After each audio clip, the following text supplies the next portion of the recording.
大家好，我是小青。秋天要多吃红薯，今天分享一道好吃又简单的做法。按我这种做法，出锅比面包还好吃，蓬松暄软，红薯的香味非常浓厚，老人小孩都喜欢。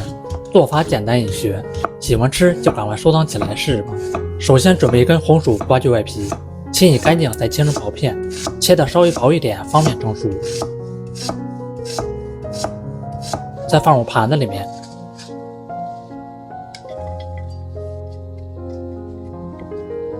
放入蒸锅，大火蒸15分钟。红薯蒸熟取出来，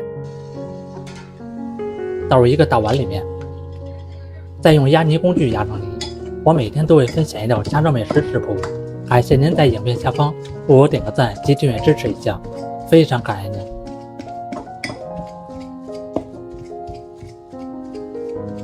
放入3克发酵粉。再倒入150克温水，先来搅拌一下，把发酵粉混合均匀。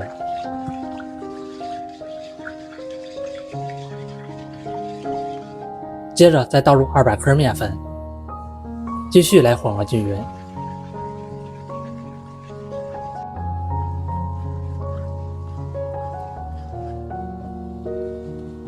一直搅拌成稍微浓稠一点的面糊就行，封上一层保鲜膜，想法2倍大。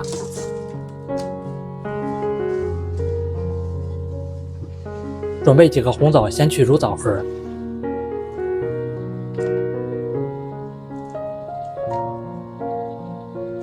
最后再剪成红枣碎。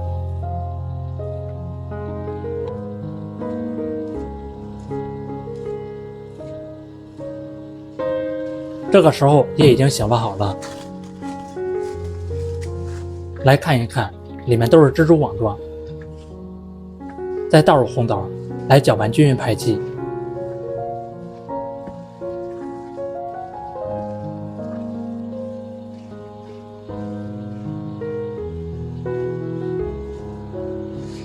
准备2个小碗，里面喷一层油防粘。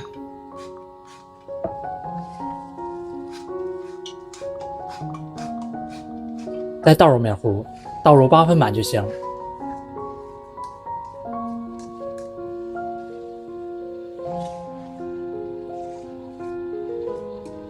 再整理平整。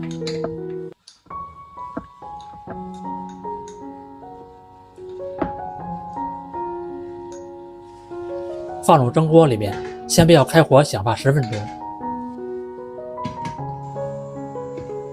醒发好的状态就是明显膨胀变大了，盖上盖子，大火蒸30分钟。这么一道红薯发糕就做好了，再用刮板刮一下，很好脱模。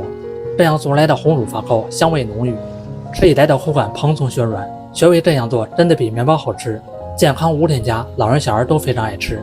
做法简单零基础，喜欢吃就赶快收藏起来试吧。感谢您的订阅支持，我们下期食谱再见。